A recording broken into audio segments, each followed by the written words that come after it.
You're in the clubhouse. You hear you're going to be an All-Star. Tell us what the emotions were of that moment.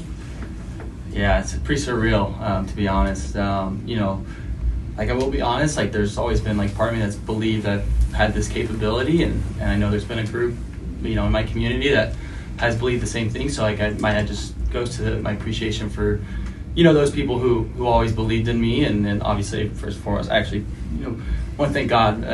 Honestly, feel like, been leaning on Him a lot this year, and the doors that He's opened up. I didn't expect to be in this position in spring training, so it's really special.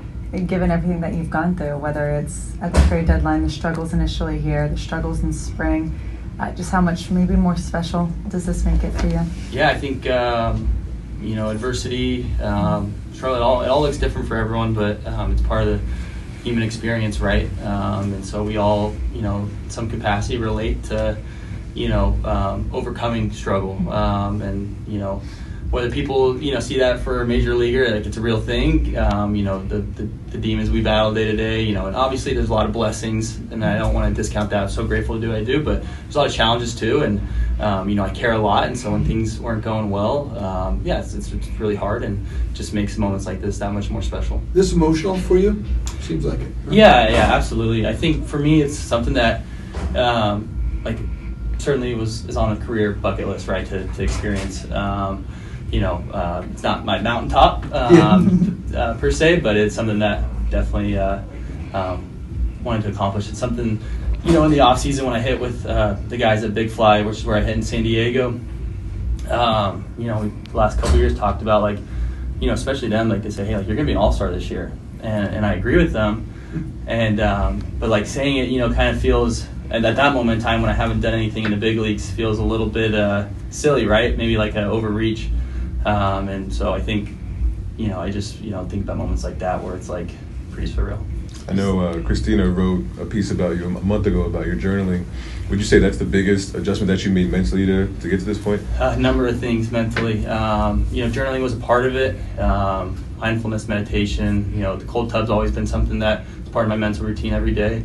I genuinely think this year I started to let go, and as the cheesy saying goes, let God. And for me, what that looks like is not gripping so tight on this career and acting like it's mine to grip onto and hold onto. Because what I realized when I was doing that is I was just shooting myself in the foot, pressing, trying too hard. My expectations weren't matching my performance on the field, and so I lowered expectations and just wanted to go out into every game, playing free, just playing the game, seeing what could happen, and obviously every day there's still battles with fear of failure and so on and so forth. But I think that's the biggest stride I made mentally, just kind of letting go. Kyle, I remember last year when you were traded, I think you were there at 10:30 in the morning in Tampa. You were one of not a lot of guys in that clubhouse. Is it kind of surreal to think that in less than a year you're in this position? Yeah, it's crazy. Especially with how things kind of unfolded right when I got here. I obviously didn't play the baseball that I would have liked to last year. But that being said, like I referred to earlier, within the struggles, there's just so many learning opportunities. Honestly, playing so poorly for a stretch of time forced me to kind of lower my expectations, to do less, to lower the bar, and take one step at a time. Kyle, you mentioned. Yeah, on that line, Kyle, what are you most proud of? Is it the mental aspect? Is it the results that you're having, or just the process, putting everything together in general? Genuinely, I'm most proud of how this team's been playing the last 6 weeks. It's been so much fun. Just the energy in the clubhouse, energy in the dugout, the belief. It's made it, easy, I think, for all of us as individuals to get outside of ourselves and to just kind of focus on the team.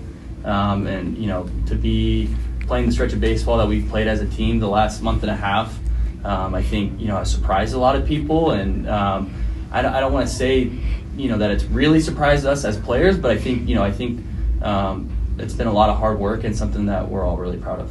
Kyle, you mentioned battling adversity. Do you think there will be any gratification when you leave Camden Yards next Sunday? It'll be with a Marlins uniform on a private jet to Atlanta after everything that you've gone through? It's pretty, what would be the word? It's like a movie, huh?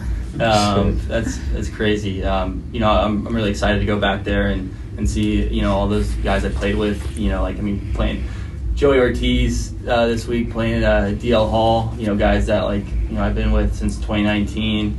You know, guys that, like, during, you know, COVID instructs, you know, whatever it may be. You know, spending a lot of time with those guys. So I'm really excited to go back and see them. There's no ill feelings towards them. I learned so much in that organization. A lot of people that took really good care of me. You know, so it'll be a fun experience. And but yeah, it makes it a little cooler being an All-Star there. Are there any guys that you haven't met?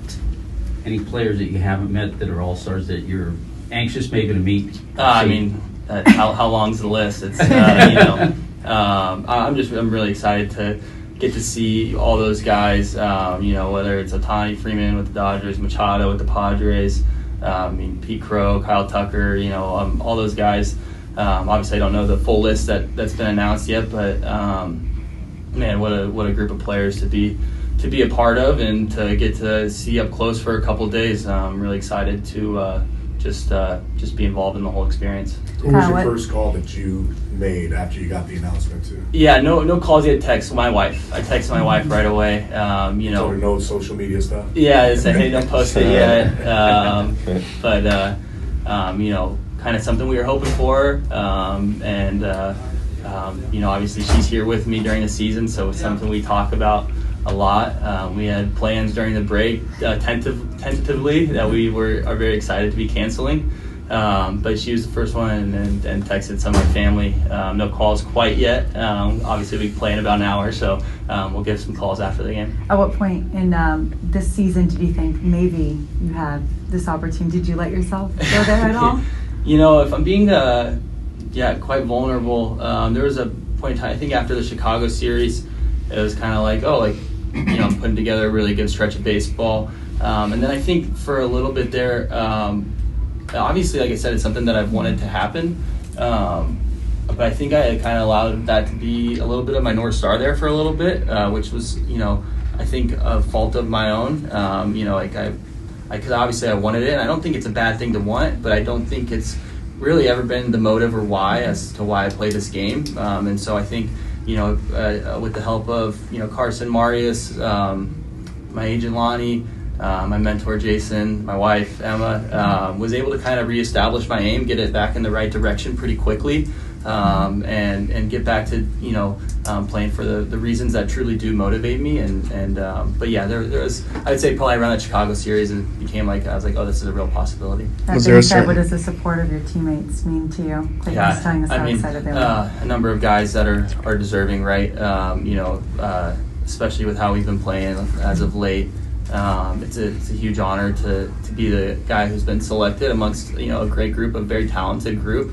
You know, I think we've gotten really closer and closer as the year has gone on. I think we have a group of guys that genuinely care about each other as people, and that's what's made the stretch so fun on the field. And so, yeah, it's really cool to be able to represent the team. Is there like a certain adjustment you feel like you made offensively that brought you to this point where you're now an All-Star? You know, a number of things. I'd be lying if I said like there wasn't a number of mechanical things that, you know, Feedy and Show we've worked on since spring, and you know, it clicked kind of. Gosh, I'm trying to think of when it clicked. It clicked kind of right around that first West Coast trip, I think, to me. You know, I think pretty cool story actually that I think is kind of worth sharing. At the end of spring, I was playing pretty poorly, and I was actually kind of nervous about not making the team. Hadn't, you know, booked our living for the season yet, and you know, Show called me on an off day, and he goes, "Are you panicking?" I go, or before the off day, he goes, "Are you panicking?" I go, "No, I'm not panicking." Calls me on the off day, asks me the same question, "Are you panicking?" I go, "I wouldn't use that word, but you know, maybe what you think I'm feeling is what I'm feeling." And he goes, "You want to come in early tomorrow, hit on your own, so you don't have to like rush and kind of get your own time." I walk in that morning into the cage and I go, "I'm panicking because I've been doing so much good in the cage and it hasn't shown any results on the field yet." And he goes, "Great. like we can work with that. You know, you think of the first guy that's ever, you know, struggled in spring and then had a good season. But he, PD, and I had a 30-minute conversation, just talking. I think it was the time where they really got to see who I was as a person, you know, what I cared about. And to be honest with you, if I had to like pinpoint one moment that has like really like shifted things for me here, it was that moment. And things didn't get better right after, but just the understanding that like that we had in that moment, like to be able to communicate, for me to be vulnerable to those guys and them to, you know, still believe in me and tell me that they have, you know, high hopes for me. I genuinely think that's something that's worth noting as a pinpoint for me this year. Does this first selection, and obviously your first All-Star game, does it mean a little bit more to you knowing that, you know, when you look over in the dugout when that game starts, you're going to have your manager Clayton McCullough there, and knowing the success he had with Dave Roberts and maybe getting to pick some of those guys' brains out in Atlanta? Yeah, so I fortunately know Dave a little bit just from San Diego connections. So I've gotten the chance to meet him a couple of times. He's close with the guys that I hit with in the off season. But I'm so excited that Clayton's going to be able to be there. You know, he's really someone I've leaned on a lot this year. You know, just a great man, a great leader. When he speaks in the clubhouse, we all listen. So to have his support during this year, and then also to have him there during the game will be really cool. Any favorite All-Star memories from you watching as a kid, or did there be maybe? I'd say so. The one that kind of stands out the most, probably Josh Hamilton's home run derby, where he had like 28 in a round, or I don't know, something like that. Whatever it was, that's probably the one that sticks out the most. Do you have a moment that sticks out from this season? I know Clayton mentioned the Mason Miller homer. Obviously, you had the walk-off to opening day. You have one that's the moment for you? Yeah, both of those are really cool. I think, I mean, I'd choose both of those. Definitely the walk-off grand slam was something that was just such a unique experience. But it was just so cool to like be in that moment and not be scared of like the consequence of what could happen, rather than like, I think sometimes as athletes you can perceive things as a threat versus as an opportunity. And so just like to have been in like moments this year where I've been more focused on the fact that it's an opportunity versus feeling like, oh, like what if this like, shows something that's a weakness in my game or whatever, has been just really special to want those moments.